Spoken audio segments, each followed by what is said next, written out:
Doctor Yasmin Rashid, عمر سرفراز چیمہ صاحب اور میاں محمود رشید اور چودھری اعجاز صاحب، عالیہ حمزہ صاحبہ، انہوں نے خط لکھا ہے اور chief justice of Pakistan Yahya Khan Afridi صاحب کو ایک خط لکھا ہے، 6 جولائی کو لکھا ہے اور اس کا ہمیں کاپی اس کی موصول ہو چکی ہے۔ وہ خط بڑا غور طلب ہے اور اس میں معزز chief justice Pakistan, supreme court of Pakistan جناب یحییٰ آفریدی صاحب کو جگانے کی کوشش کی گئی ہے اور سپریم کورٹ آف پاکستان کو جگانے کی کوشش کی گئی ہے۔ خط میں لکھا ہے کہ سیاسی قیدیوں، قانون کے تقاضوں، ڈیو پروسیس اور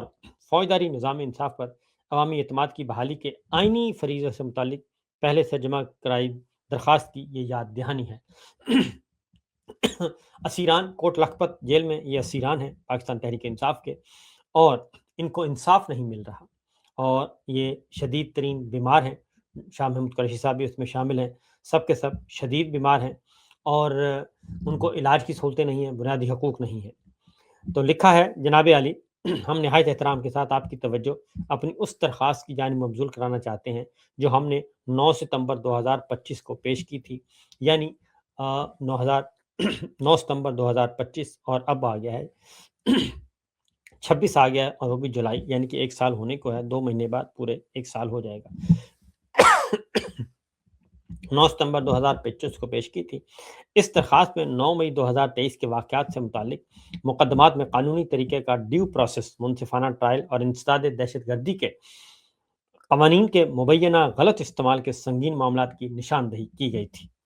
یحییٰ آفریدی صاحب کو یہ بتایا جا رہا ہے۔ قیدیوں کی اصلاحات سے متعلق قومی کانفرنس میں آپ کا حالیہ خطاب بروقت اور حاصل افزا تھا۔ آپ کا یہ مشاہدہ کہ جیلیں دراصل فوجداری نظام انصاف کا حقیقی آئینہ ہیں اور یہ کہ جیل اصلاحات کو تفتیش، استغاثہ، پروسیکیوشن اور عدالتی فیصلوں کی خامیوں سے الگ نہیں کیا جا سکتا، ایک گہری آئینی حقیقت کی عکاسی کرتا ہے۔ اس طرح آپ کا یہ زور دینا کہ قیدیوں کے حقوق کا تحفظ کوئی احسان نہیں بلکہ ایک آئینی ذمہ داری ہے، نہایت اہم ہے۔ احتراماً یہی اصول ایک اور اہم حقیقت کی طرف توجہ دلانے کا تقاضا کرتے ہیں۔ سیاسی قیدیوں نے لکھا ہے کہ آج ہمارے فوجداری نظام انصاف کی کمزوریوں کا سبب سب سے واضح عکس شاید ان سینکڑوں افراد کی مسلسل قید اور سزاؤں میں نظر آتا ہے جن پر 9 مئی کے مقدمات قائم کیے گئے ہیں۔ ان کی قید بنیادی آئینی سوالات کو جنم دیتی ہے جن میں قانونی طریقہ کار، ڈیو پروسیس، قانون کے سامنے مساوات، غیر جانبدارانہ تفتیش اور منصفانہ ٹرائل ہے۔ یہ ایسے سوالات ہیں جن پر سیاسی وابستگی سے بالاتر ہو کر ادارہ جاتی توجہ دینے کی ضرورت ہے، اور ہماری سابقہ درخواست میں اٹھائے گئے خدشات اب بھی بڑی حد تک جواب طلب ہیں، اور جو خدشات ہیں ان میں ایسے عدالتی فیصلے جو بنیادی طور پر غیر مصدقہ زبانی گواہیوں اور پولیس اہلکاروں کی زبانی گواہیوں پر سزائیں سنائی گئیں جن میں جرحہ کراس ایگزامینیشن کے دوران سنگین تضادات سامنے آئے اور اس کے باوجود وہ اپنے بیانات کی تائید کے لیے کوئی آزاد گواہ یا خود مختار ثبوت پیش نہیں کر سکے۔ آزاد گواہوں اور تائیدی شواہد کا فقدان جن میں C C T V footage, safe city کی ریکارڈنگز، جیو فینسنگ ڈیٹا یا دیگر قابل اعتماد ڈیجیٹل شواہد شامل ہیں۔ تفتیش اور استغاثہ میں امتیازی رویہ جس کے نتیجے میں ایک جیسے نوعیت کے مقدمات میں مختلف ملزمان کے ساتھ مختلف قانونی سلوک کیا گیا، جو افراد پی ٹی آئی سے الگ ہو گئے یا سیاست چھوڑ گئے، انہیں کلین چٹ دے دی گئی یا فوری طور پر ضمانت مل گئی، مقدمے سے پہلے اور دوران سماعت طویل عرصے تک قید میں رکھنا اور ضمانت کے حق سے محروم کرنا مرکزی ملزمان کے خلاف ثبوت نہ ہونے کے باوجود سازش کے الزامات عائد کرنا اور سزائیں سنانا شامل ہے، اور فوجداری قانون اور انسداد دہشت گردی ایکٹ کے مسلمہ اصولوں سے انحراف کیا گیا۔ یہ ڈاکٹر یاسمین راشد اور سیاسی قیدی، سیاسی رہنما جو ہیں وہ یحییٰ آفریدی صاحب کو بتا رہے ہیں کہ 9 مئی کے مقدمات میں جو سزائیں سنائی گئیں وہ کتنی بودھی ہیں، اور نہ ٹرائل صحیح تھا، نہ گواہیاں صحیح تھیں، کچھ بھی صحیح نہیں تھا، لیکن اس کے باوجود سزائیں سنا دی گئیں۔ یہ تمام خدشات عدالتی کارروائیوں کی سرکاری ریکارڈ سے بآسانی ثابت کیے جا سکتے ہیں۔ یہ معاملات محض کسی ایک سیاسی جماعت یا کسی مخصوص گروہ کے ملزمان تک محدود نہیں بلکہ پورے فوجداری نظام انصاف کی دیانت اور ساکھ سے متعلق بنیادی سوالات اٹھاتے ہیں۔ آگے بڑھتے ہیں جناب۔ معاملات اسی وجہ سے کہ جب آپ سپریم کورٹ آف پاکستان جو سب سے بڑا اعلیٰ ترین فورم ہے وہ بھی اگر خاموش ہے تو پھر کیا کیا جا سکتا ہے، کیونکہ سارے کا سارا نظام انصاف جو ہے وہ اس کا کسٹوڈین ہے۔ سپریم کورٹ آف پاکستان جو ہے وہ بنیادی انسانی حقوق کی کسٹوڈین ہے، آئینی حقوق کی کسٹوڈین ہے، سیاسی شہری آزادیوں کی کسٹوڈین ہے اور آئین کی بالادستی کی کسٹوڈین ہے۔ لیکن اس وقت جو سپریم کورٹ موجود ہے وہ سوائے سرکار کی نوکری کے اور کچھ نہیں کر رہی۔ اس کی حیثیت جو ہے وہ پولیس اور انتظامیہ کے بھی تابع ہو کر رہ گئی ہے، اور ان کے سامنے جب بھی درخواستیں جاتی ہیں تو وہ درخواستیں نہیں سنی جاتی، وہ عمران خان کی ہو، بشرا بی بی کی ہو، سیاسی اسیران، سیاسی قیدیوں کی ہو، خاص طور پہ تو ان کی نہیں سنی جاتی۔ یہاں تک کہ وکلا بھی، جو خواتین و حضرات وکلا وہ بھی جیلوں میں بند ہیں، ان کی بھی درخواستیں نہیں سنی جا رہی۔ تو توجہ دلانے کی کوشش کی گئی ہے، دیکھتے ہیں کہ حالات بہتر ہوتے ہیں یا نہیں۔ اگلی خبر ہے جناب، آگے بڑھتے ہیں۔ حکومت کے معاملات، حکومت کے معاملات انتہائی مخدوش ہیں، اور یہ جو موجودہ نظام ہے یہ اپنی حیثیت،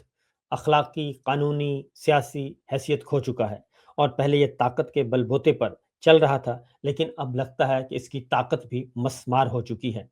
اور اس کی طاقت بھی اب بڑھتی جا رہی ہے، جیسے مٹھی میں ریت ہو، جتنا دبائیں گے وہ اتنی ہی مٹھی خالی ہوتی جائے گی۔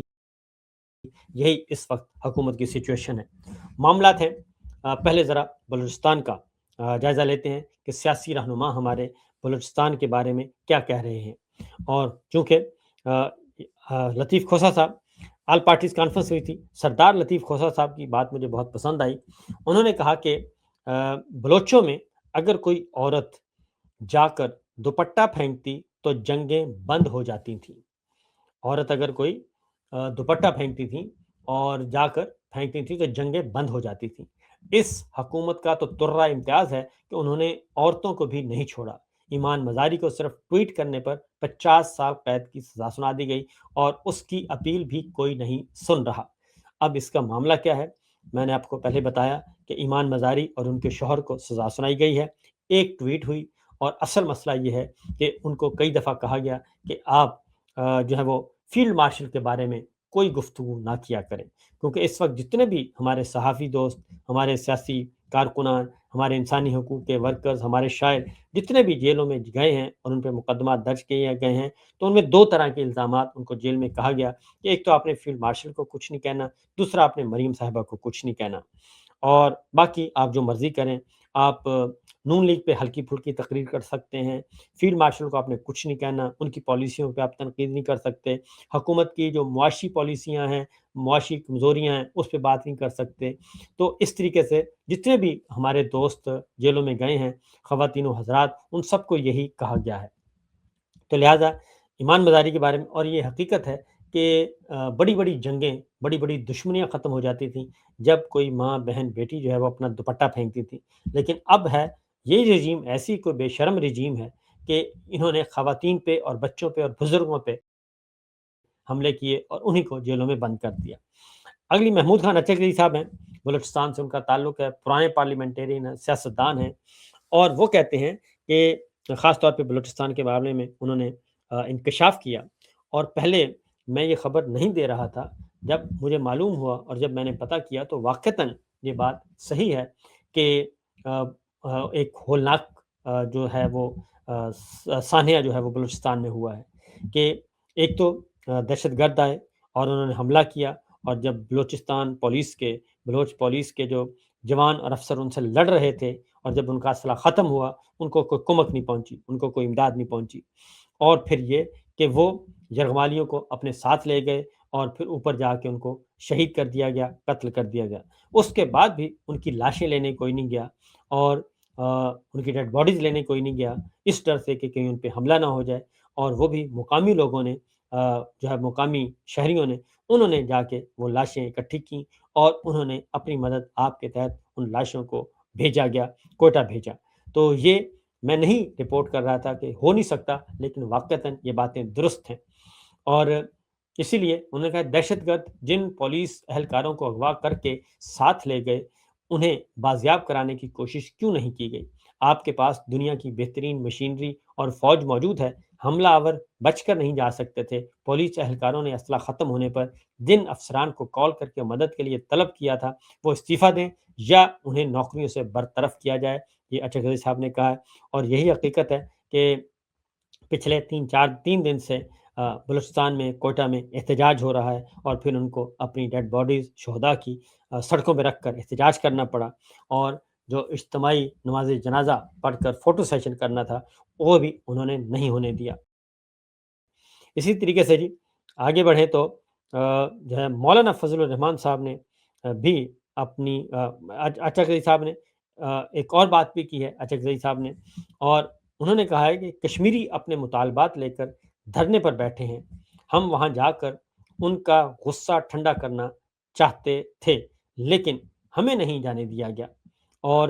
بعد میں وہاں مزید شہادتیں بھی ہوئیں، اور تحریک تحفظ آئین پاکستان کشمیر کے مظاہرین کو اتنی آسانی سے نظر انداز نہیں کرنے دے گی۔ یہ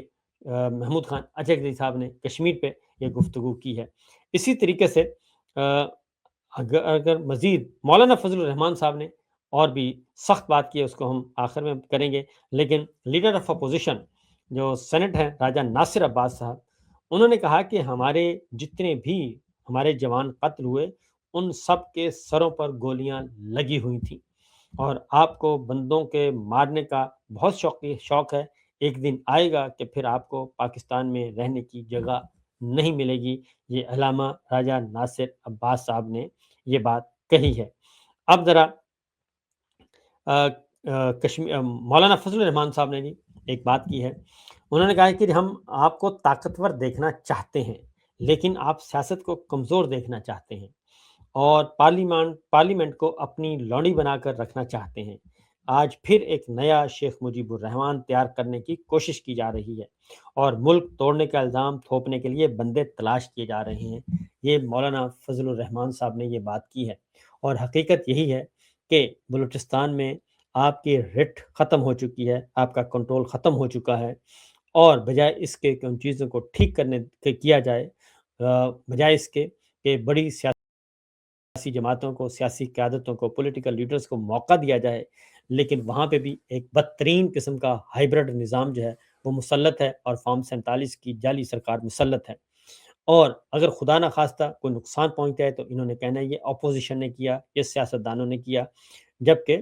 یہ نہ 1970 سیاستدانوں نے کیا تھا، اور اگر اس وقت بھی یحییٰ خان کا اقتدار تھا، اور اس وقت بھی جو ہے وہ بظاہر شہباز شریف کی حکومت ہے، لیکن حقیقی حکمران جو ہیں وہ ہمارے فیلڈ مارشل ہیں۔ آگے بڑھتے ہیں۔ کشمیر کا معاملہ جو ہے، کشمیر کے معاملے میں جی احتجاج وہاں پہ بھی چل رہا ہے، لیکن کوئی ابھی تک طاقت اور صرف طاقت کی دھمکی دی جا رہی ہے۔ کشمیریوں کو بھی آپ آن بورڈ لینے کے لیے تیار نہیں، ان سے بات کرنے کے لیے تیار نہیں، جبکہ یہ ایک سمپل سادہ احتجاج تھا،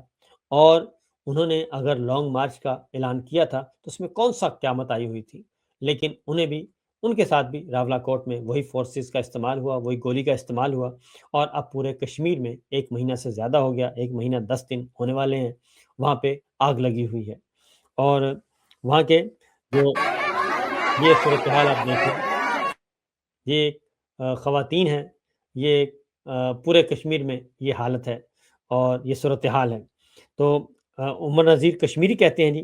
عوامی ایکشن کمیٹی جمہوریت کشمیر اور پاکستان کے آئین پر مکمل یقین رکھتی ہے، اس لیے ہم مذاکرات میں شریک رہے۔ ہم تو جمہوری نظام کا بھی حصہ بننا چاہتے ہیں، لیکن اس انتخابی نظام میں اتنی خرابیاں ہیں کہ اسے حقیقی معنوں میں جمہوری نظام نہیں کہا جا سکتا، بلکہ یہ تو جمہوریت کے نام پر بدنما داغ ہے۔ اور اسی طریقے سے جو خواجہ مہران ہیں،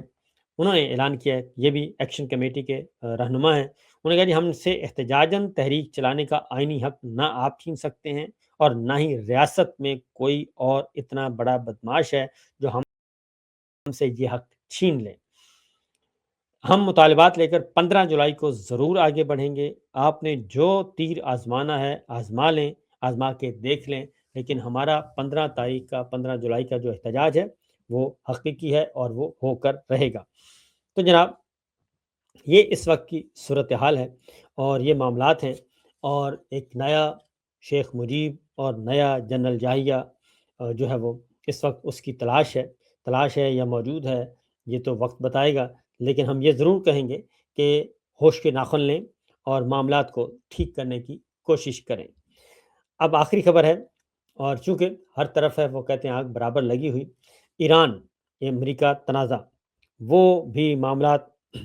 پھر سے خراب ہو گئے ہیں، دوبارہ جنگ چھڑ گئی ہے، ایران نے بھی جوابی حملے شروع کر دیے ہیں، آبنائے ہرمز ایک بار پھر بند ہو گئی ہے، اور ایران نے اعلان کر دیا ہے، ایران نے یہ دعویٰ کیا ہے کہ انہوں نے اسٹریٹ آف ہرمز جو ہے یعنی کہ آبنائے ہرمز دوبارہ بند کر دی ہے، اور ایک جہاز پر فائرنگ ہوئی ہے، میزائل داغا گیا ہے، اسکڈ میزائل تھا یا کروز میزائل تھا، وہ داغا گیا ہے، اور یہ امریکی میڈیا نے بھی اس خبر کو تصدیق کی ہے، امریکی اہلکار کے مطابق کہ پاسداران انقلاب نے آبنائے ہرمز سے گزرنے کی کوشش کرنے والے تجارتی مال بردار جہاز پر میزائل داغا ہے، جس سے جہاز کو نقصان پہنچا ہے، اور اسی طریقے سے پاسداران انقلاب نے آبنائے ہرمز میں ایک بحری جہاز پر گولیاں بھی چلائیں، جس نے اپنا ٹرانسپونڈر بند کر دیا اور غیر قانونی راستے سے گزرنے کی کوشش کی۔ ایرانی میڈیا نے جو رپورٹ کیا ہے، ایرانی میڈیا کی رپورٹ کے مطابق اسے کروز میزائل سے نشانہ بنایا گیا، یعنی ایران نے بھی تصدیق کر دی اور امریکہ نے بھی الزام لگا دیا، الزام کی تصدیق ہو گئی، اس کا مطلب ہے یہ واقعہ ہوا، اور اس طریقے سے آبنائے ہرمز ایک بار پھر تنازع کا شکار، اور تجارتی گزرگاہ جو ہے وہ بند کر دی گئی ہے۔ اس کا بنیادی ایک سادہ ہے کہ جی تیل کی سپلائی جو ہے وہ آئل ٹینکرز وہاں سے زیادہ تر گزرتے ہیں، وہ سارے کے سارے روک دیے گئے ہیں۔